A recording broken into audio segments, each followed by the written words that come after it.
Buongiorno ragazzi, se avete il tempo e la voglia di ascoltarmi, passeremo assieme la prossima ventina di minuti, durante la quale, nell'ambito del progetto Life Prepare, proverò a raccontarvi alcune cose sull'energia e sul modo per utilizzarla al meglio, ovvero su quello che si definisce efficienza energetica. Non voglio fare certo un trattato sulla materia, vorrei solo darvi qualche spunto per iniziare a parlarne e spero poi di partecipare con voi a degli approfondimenti successivi. Allora procediamo per ordine. Possiamo provare a cercare una definizione di energia. E dove andiamo oggi a cercare se vogliamo trovare la definizione di un concetto o di informazioni su un argomento che non conosciamo bene?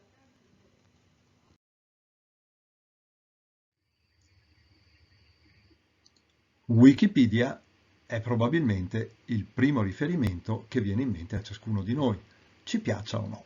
E a me personalmente piace.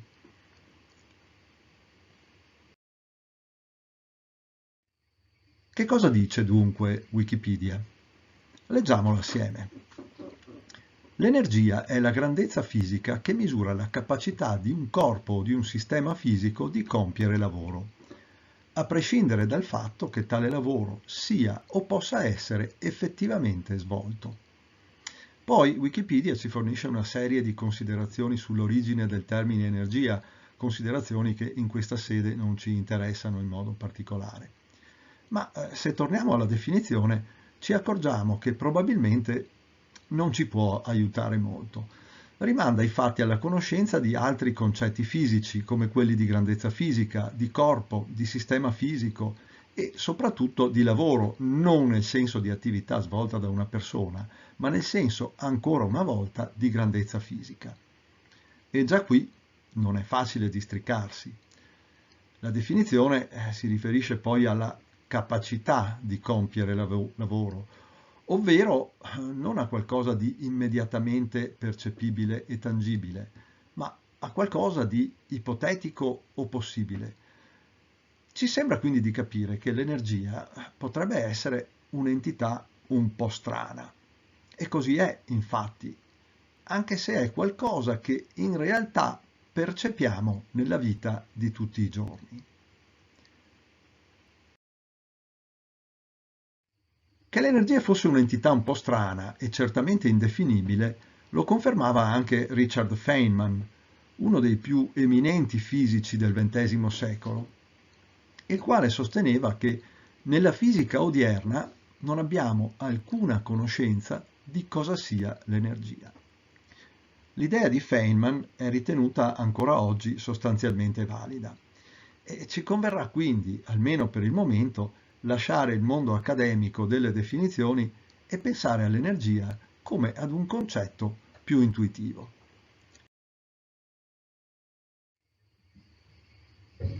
Proviamo quindi a mettere un po' d'ordine tra le cose che in qualche misura già conosciamo. E che cosa possiamo dire allora sull'energia? Possiamo dire che l'energia la troviamo ovunque, sotto diverse forme. Ad esempio, tutti gli oggetti che abbiamo intorno sono il risultato di trasformazioni dovute all'energia e contengono a loro volta energia. Una sedia o un tavolo contengono energia. Una lampadina o lo schermo del computer, oltre a contenerla, la trasmettono sotto forma di radiazione luminosa. Ed è anche importante sapere che l'energia è un'entità che non si può generare. L'energia, d'altra parte, si manifesta sotto diverse forme ed è possibile, con alcune condizioni, passare dall'una all'altra di esse. L'energia quindi è un'entità che si può trasformare. Quando si parla di generazione di energia si intende in realtà un processo di passaggio o trasformazione da una forma di energia a un'altra. Detto tutto questo, comprendiamo che forse più che conoscere una definizione di energia a parole, è importante capire come l'energia funzioni, quali siano le sue caratteristiche e in che modo la sua conoscenza, anche se intuitiva, ci possa aiutare a comprendere alcuni fenomeni e ci possa aiutare a vivere meglio.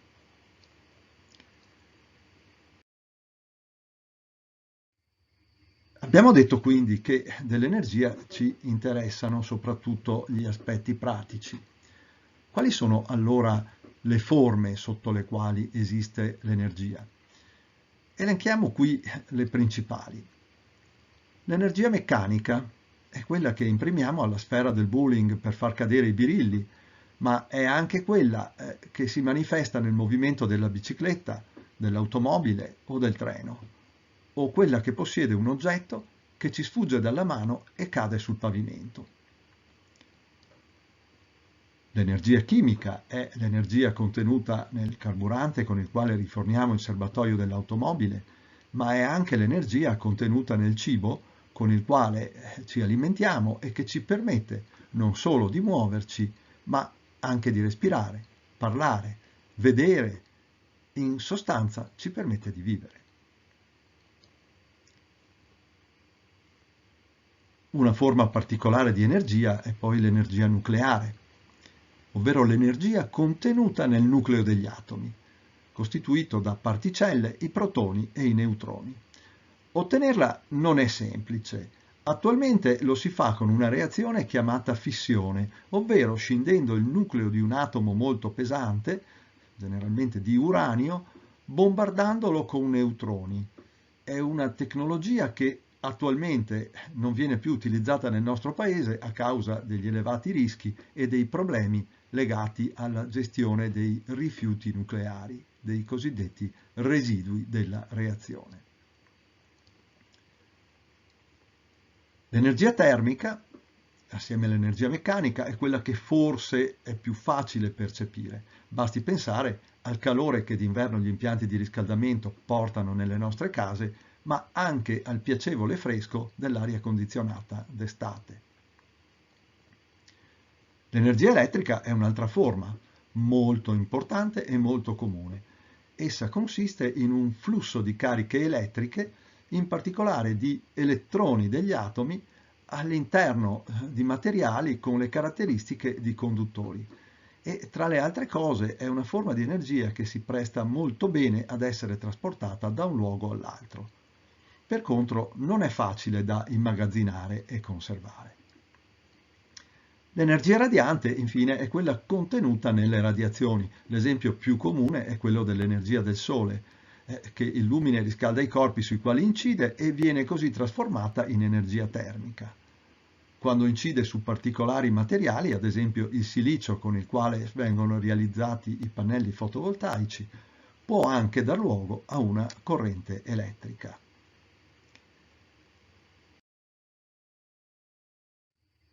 L'energia che utilizziamo può provenire da diverse fonti che possiamo suddividere in due differenti categorie. Le fonti di energia rinnovabili e le fonti non rinnovabili. Partiamo da quest'ultime. Sono chiamate anche fonti fossili in quanto provengono da lunghi processi di trasformazione di materia organica e si esauriscono man mano che vengono consumate e occorre impegnare ulteriori risorse per produrle. Quindi hanno un impatto importante sull'ecosistema. Abbiamo poi, come abbiamo detto, le fonti di energia rinnovabili. Queste si ricavano da fonti capaci di reintegrarsi in continuazione e quindi sono pressoché inesauribili. Ma a loro volta, tra queste due macro categorie, possiamo individuare varie fonti diverse. Per quanto riguarda le rinnovabili, le principali di esse sono l'energia solare, di cui qui vedete un'applicazione di tipo a concentrazione efficace, ma non ancora utilizzata di frequente. L'energia eolica, che viene normalmente sfruttata attraverso i cosiddetti generatori a pale. Non è una fonte utilizzata nelle regioni della pianura padana a causa della scarsità di venti, come vedremo nel seguito. C'è poi l'energia geotermica, presente in buone quantità, in particolare in Toscana, ma oggi utilizzabile grazie a nuove tecnologie anche nelle nostre regioni. L'energia idroelettrica proviene dai corsi d'acqua ed è abbondante un po' in tutta la catena alpina in particolare. Abbiamo poi l'energia da biomasse utilizzabile ovunque ci sia disponibilità di legname e di altri residui vegetali. Non è però esente da problemi di inquinamento atmosferico, pur se si tratta di una fonte rinnovabile. Le fonti non rinnovabili, dall'altra parte, oltre all'uranio di cui abbiamo già detto, comprendono principalmente il petrolio, il carbone ed il gas.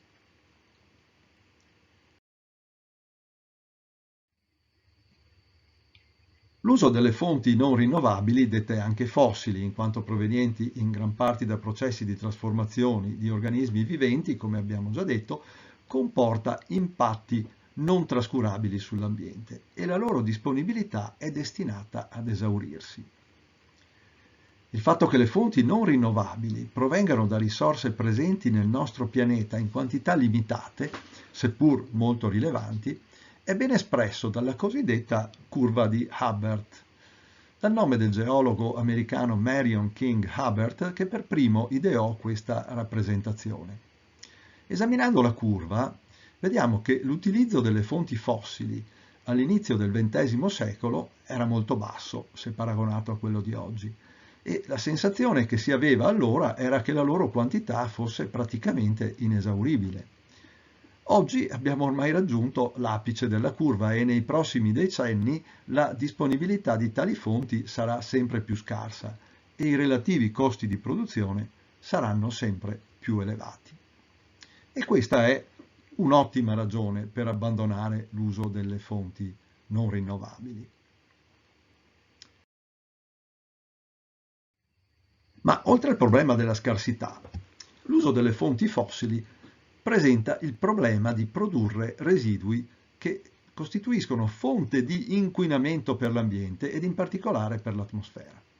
La produzione di energia da fonti fossili richiede infatti la loro combustione, che provoca l'emissione di biossido di carbonio e di altre sostanze nocive per l'ambiente, di cui anche noi, intesi come esseri umani, siamo una parte.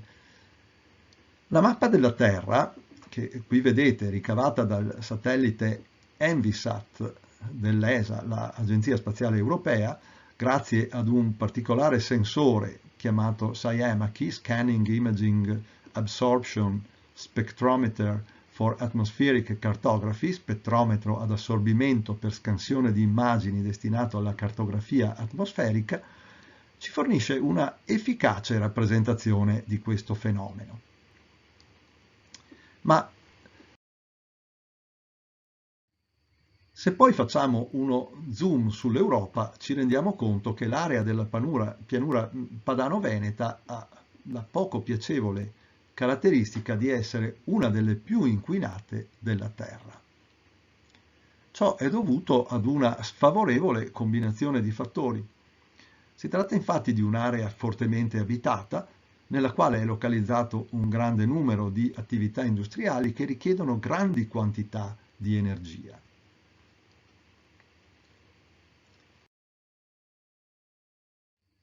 Inoltre, la particolare conformazione orografica della pianura padana non aiuta a far, per così dire, circolare l'aria, racchiusa com'è tra le Alpi a nord e ad ovest e gli Appennini a sud.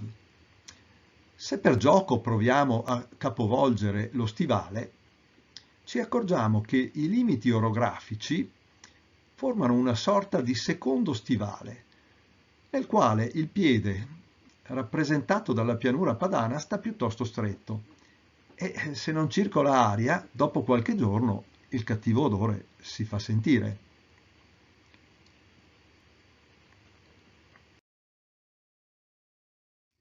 E questo è quanto nella realtà accade, ad esempio, nelle giornate di nebbia. Ma riportiamo la nostra penisola nella sua abituale posizione e riprendiamo il filo del nostro discorso. Iniziamo quindi a parlare di fonti rinnovabili, le cui caratteristiche non presentano gli inconvenienti delle fonti fossili. Tuttavia, la sostituzione di un sistema economico basato sul gas, sul petrolio e sul carbone con un nuovo sistema basato sulle energie rinnovabili non è facile. La produzione di energia da fonti rinnovabili non è affatto gratuita e priva essa stessa di impatti sull'ambiente. Pensiamo solo, ad esempio, all'impatto sul paesaggio, che in questa figura è piuttosto evidente. È quindi necessario in ogni caso fare un uso dell'energia oculato e razionale. In una parola, un uso efficiente. Qual è la definizione di efficienza? L'efficienza è il rapporto tra un determinato risultato che vogliamo ottenere e le risorse che impieghiamo per ottenerlo.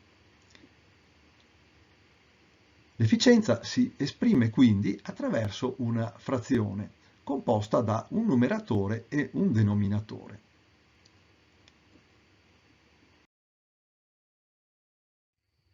Iniziamo dal numeratore, ovvero dal risultato che vogliamo ottenere in tutte le attività che richiedono l'impiego di energia, e sono praticamente tutte le attività che noi compiamo quotidianamente.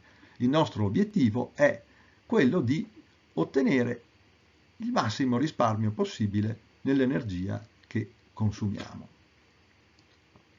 Tanto per fermarci agli esempi più comuni. Se dobbiamo vivere in una casa, non accettiamo che sia troppo fredda d'inverno e durante l'estate vogliamo ottenere una temperatura confortevole, sensibilmente più bassa di quella che troviamo all'esterno. Quando poi fa buio e abbiamo bisogno di illuminare gli ambienti in cui studiamo, in cui lavoriamo e viviamo, non ci basta una candela. E se dobbiamo spostarci da una città ad un'altra, non usiamo il cavallo, anche se a volte, se ci piacciono i cavalli, potrebbe essere divertente farlo.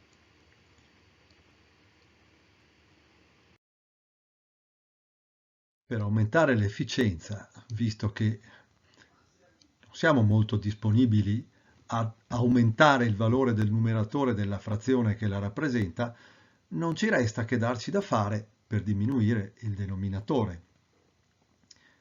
Per aumentare l'efficienza è quindi necessario ridurre le risorse impegnate. Dobbiamo quindi lavorare per ridurre i consumi di energia attraverso le tecnologie, in primo luogo, ma anche attraverso l'uso razionale. Può bastare spegnere la luce quando non c'è nessuno in un'aula e, se è possibile, verificare a fine giornata o a fine settimana i risultati che si sono ottenuti cambiando lo stile dei nostri comportamenti. Inoltre, nel computo delle risorse non dobbiamo solamente considerare quelle energetiche, ma dobbiamo anche prestare attenzione per ridurre gli impatti ambientali che rappresentano un pesante carico sulle risorse naturali e sulla vita del nostro pianeta. Come possiamo contribuire allora a ridurre il consumo di energia degli edifici? E in particolare, ad esempio, negli edifici scolastici? Certamente con le tecnologie, installando impianti efficienti o sostituendo gli impianti vecchi con nuovi impianti più efficienti. Possiamo farlo poi riducendo le dispersioni di energia termica con un migliore isolamento delle pareti e delle finestre. Possiamo farlo producendo l'energia comunque necessaria con l'utilizzo di fonti rinnovabili, ad esempio installando dei pannelli solari o fotovoltaici sul tetto. E fino a qui, se parliamo di tecnologie, ci pensano i proprietari degli edifici, il comune o la provincia nel caso delle scuole, e gli ingegneri che lavorano per questi proprietari.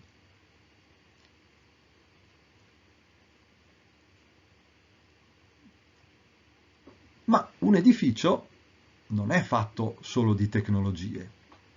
Un edificio è fatto anche di spazi e soprattutto è fatto di persone che usano quegli spazi. E ciascuna delle persone che usano gli spazi nel proprio ruolo, nel proprio piccolo, può fare in realtà molto, come andiamo ora a vedere. Cosa possono fare le persone? Pensiamo alle scuole. Le persone possono usare lo spazio che effettivamente serve. Ad esempio, è inutile illuminare e riscaldare un edificio di 30 aule quando le classi che lo utilizzano sono solo 20. Ma anche gli spazi che si utilizzano devono essere usati in modo corretto. Quando nell'aula, nella palestra o nel laboratorio non c'è più nessuno, ad esempio, bisogna spegnere le luci. Sembra facile, ma non sempre si fa. Poi per esercitare un ruolo attivo le persone devono essere motivate. Per essere motivati è molto utile, ad esempio, conoscere i risultati in termini di risparmio di energia che progressivamente si raggiungono. Quindi è necessario misurare i consumi e conoscere sempre i risultati della misura, man mano che si va avanti con un'adozione di comportamenti virtuosi. Anche la competizione può avere un ruolo nella motivazione delle persone.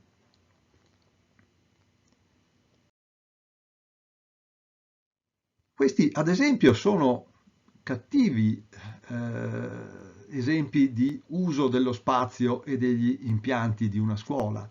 Aule usate come deposito di banchi vecchi e luci accese anche dopo l'orario di chiusura. Purtroppo questo succede. A volte l'efficienza arriva semplicemente dal buonsenso. Si è però dimostrato, come abbiamo già detto, che gli utenti degli edifici sono molto più motivati ad assumere comportamenti virtuosi se possono conoscere e visualizzare in ogni momento i risultati della loro azione, misurando l'energia che consumano.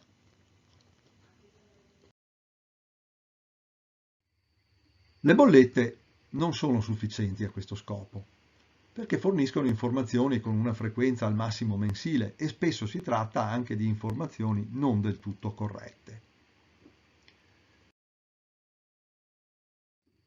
È quindi molto importante dotare gli edifici di sistemi di misurazione dei consumi in tempo reale.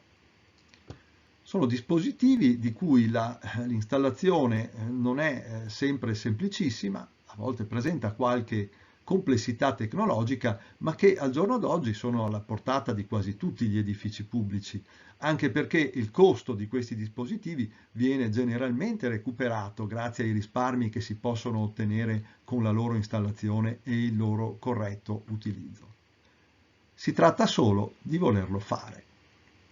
È così possibile visualizzare l'andamento dei consumi di energia nel corso della giornata, nel corso del mese o nel corso dell'anno ed è possibile dare delle rappresentazioni grafiche sulla tendenza in un momento specifico. Tutto questo si è rivelato molto utile per promuovere il risparmio energetico, anche ad esempio organizzando, come vi dicevo prima, delle competizioni tra scuole. E siamo così arrivati alla fine di questa nostra breve conversazione sull'energia e sull'efficienza energetica. Per concludere vediamo un'immagine schematica che riassume le azioni che possiamo intraprendere per rendere più sostenibili i nostri edifici. Oltre alla tecnologia, che ha evidentemente un ruolo importantissimo, è importante tenere presente che gli utenti possono fare molto. Chi può organizzare l'uso degli spazi lo deve fare in un modo razionale. Lo spazio deve essere correttamente illuminato e riscaldato. Gli edifici e le attrezzature devono essere usati nel modo più corretto. Ne deriveranno minori consumi di energia, benefici per l'ambiente e, perché no, anche minori costi di gestione, che consentiranno di realizzare sugli edifici ulteriori miglioramenti tecnologici. Ci sarebbero naturalmente moltissime altre cose da dire e da raccontare, ma per ora spero non vi siate troppo annoiati e spero che il breve tempo che abbiamo passato insieme possa esservi stato utile. Per ora vi saluto e sono a vostra disposizione se vorrete approfondire le moltissime cose che non abbiamo fatto in tempo a dire. Arrivederci.